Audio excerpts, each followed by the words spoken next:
keep Europe and America for whites only.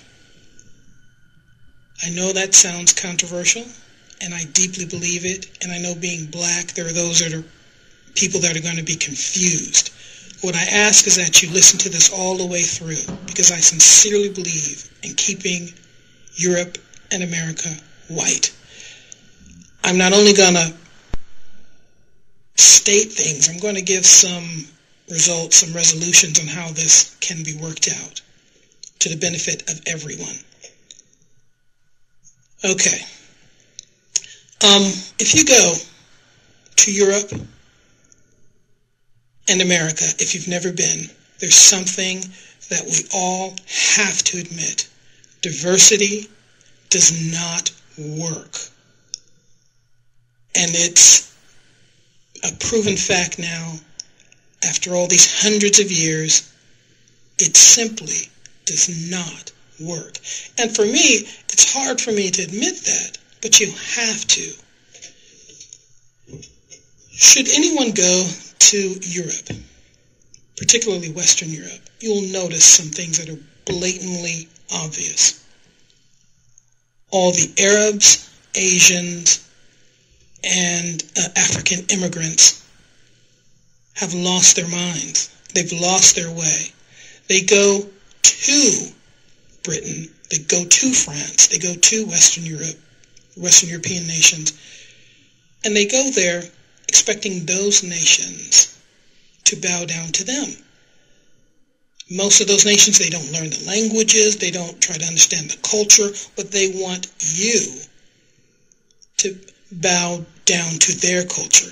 You'll have no one, for example, will argue, no one with a credible argument will not deny that the Arabs in Western Europe want to create a European state in Europe.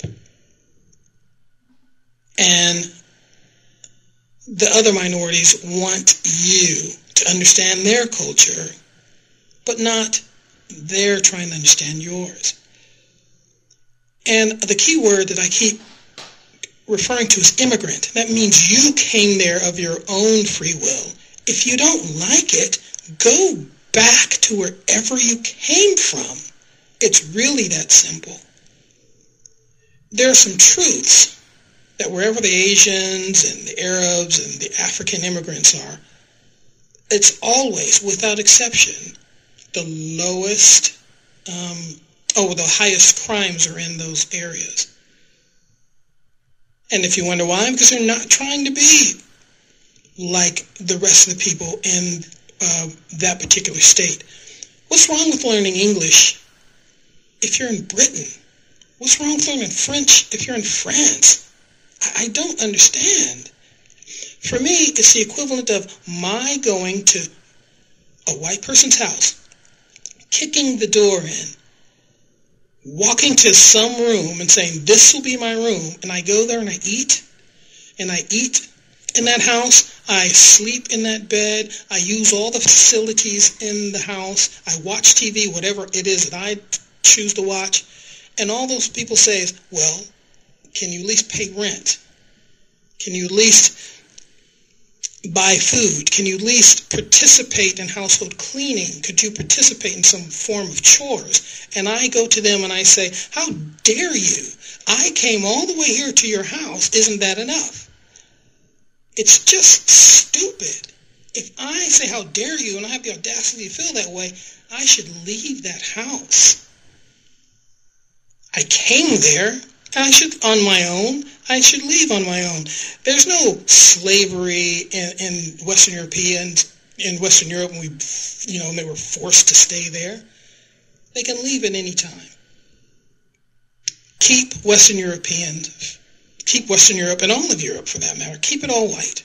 And as for America, black people love to talk about slavery and love to blame white people for everything.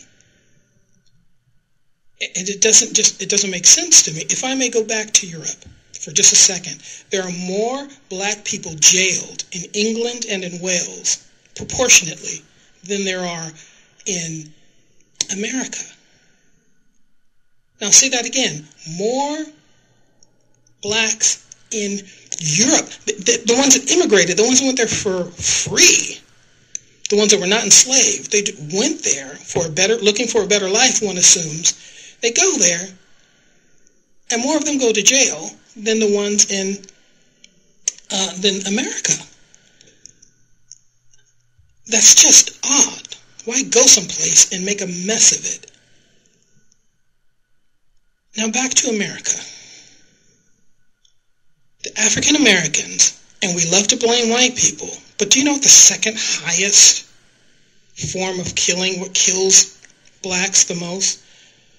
The number 2 is AIDS. And number 1 is each other. That's right, black people killing other black people.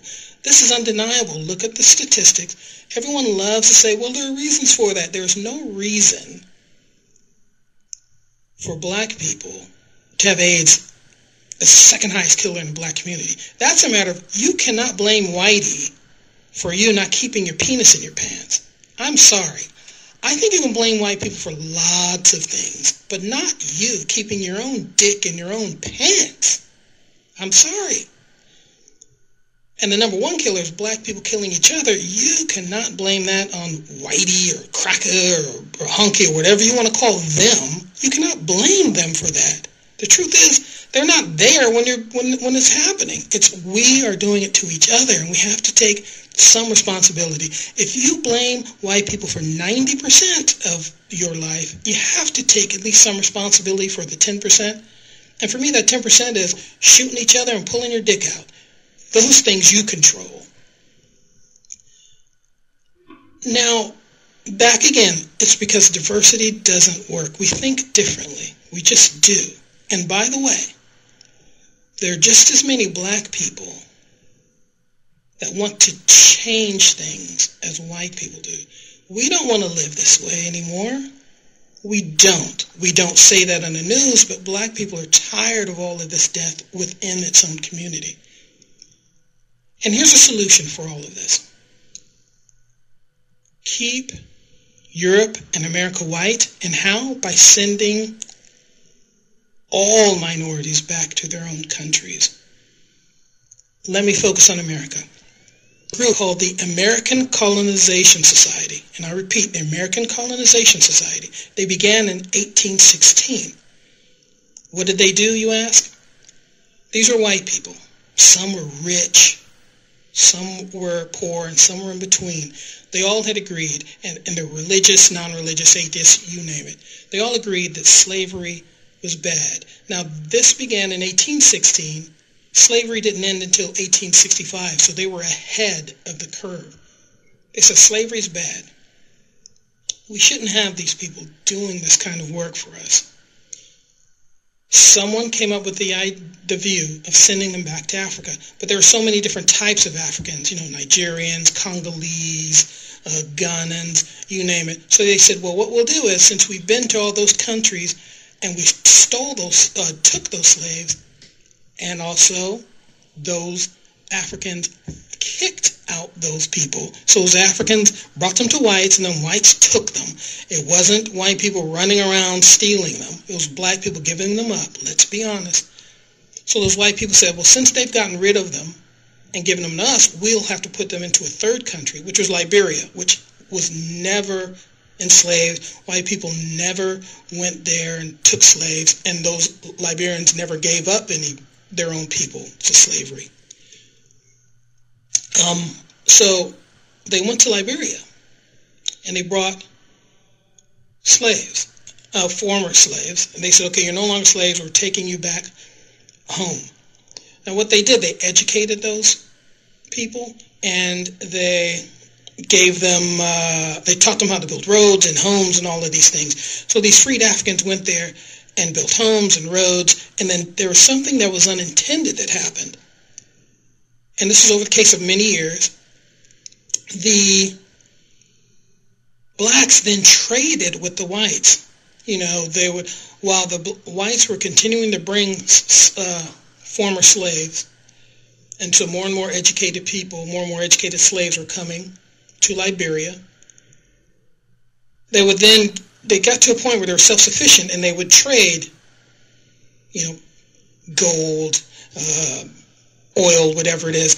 As a side note, America receives 25% of its oil from Africa. Just as a side note, I'm just saying that. So they traded all kinds of things, gold and wood and rubber and all that stuff, and manufactured goods from Africa. They sent them to America, and America would buy those goods, and Americans would send goods back to Liberia. So it was a back and forth of trade. In fact, over 20 years, the colony continued to grow and establish economic stability, Liberia. In 1847, the legislature of Liberia declared the nation an independent state. Independent. And then they were creating their own banking systems, and they were free of America influence at all. At that point, they had enough educated people. And you know who were happiest? The former slaves. And the second group that was happiest? The American whites. So they sent over those years tens of thousands. So then they said, what we will do is send all of the Africans now to Liberia, because we know that this plan works. They're just not being left high and dry. It actually works. And all this you can look up. Now, what I'm about to say is strictly speculation. At one point, the American banks stopped. They stopped insuring the American ships from flying over there, and they stopped paying for the goods coming from coming from Liberia to America, and they stopped paying Americans to ship and go to Liberia. The question then becomes, why? Why would white people, when it was so successful, why would they do that? It actually made it worse for white people. And then it made it far worse for those Africans. Now they had no place to send their goods. And so, since the banks stopped supplying all of this, then they also could no longer send black people to Africa. In fact, most of those whites said, well, we can't in good conscience send them there, because if there's no economic stability, it'll become chaos, and then they're no better off than being here. My question is, though, with black people, we see no difference. We say white people that run the banks and the WTO, the NGOs, and all that stuff, white people run the money. And the truth is, they are white. They look white to black people, but they're Jewish. And the truth is, it was the Jews that did not want Africa to be successful. Because why? As I stated earlier, they began to run their own banking system. They said, we have our own accountants, we have our own money marketers, we're going to run our own banks. The white people were totally okay with it, but the Jews weren't. And see, and what would happen was, could you imagine black people having their own banks? And that would force white people in America to run their own banks. And then European people to run their own banks. And then that would mean that all of us would stand on our own, and that the people that run the banks, the Jews, would not, they don't want that. They want control. So it's far better for them to let a scheme that was making money, and a good thing too, sending blacks back to Africa, teaching them how to be self-sufficient, and then once they're self-sufficient, have them run their own lives, that they would much rather have us blaming each other and having black people saying, oh, blame everything on slavery, and white people feeling guilty. That keeps us in this constant fight and this constant divide and conquer that they do. They just sit back and collect all the money. They're making as much money from black people shooting each other. They're supplying the guns. They're making the money for black people living in the projects.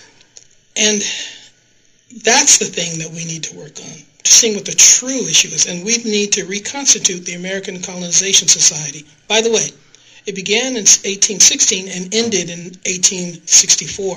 So up until, just 50 years ago, they were willing and waiting for black people to say, okay, we're ready, send us back. So what I'm saying, getting back to keep Europe and America for whites only, send us all back to Africa. But you have to do take a page from what the American Colonization Society did.